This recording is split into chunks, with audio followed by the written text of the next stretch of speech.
Assalamu alaikum. Hi everyone. Hope you all are fine.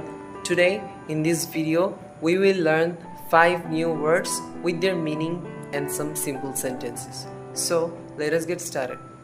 The first word, apologize. ক্ষমা চাওয়া.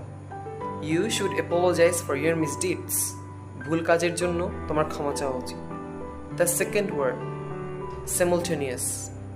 সমসাময়িক কিংবা পরপর.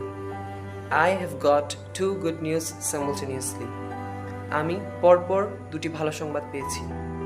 The third word, circumstance. পরিস্থিতি. He can survive under any circumstance. সে যে কোনো পরিস্থিতিতে টিকে থাকতে পারে.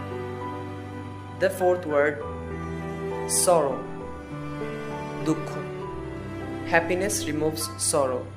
সুখ মুছে দেয় দুঃখ.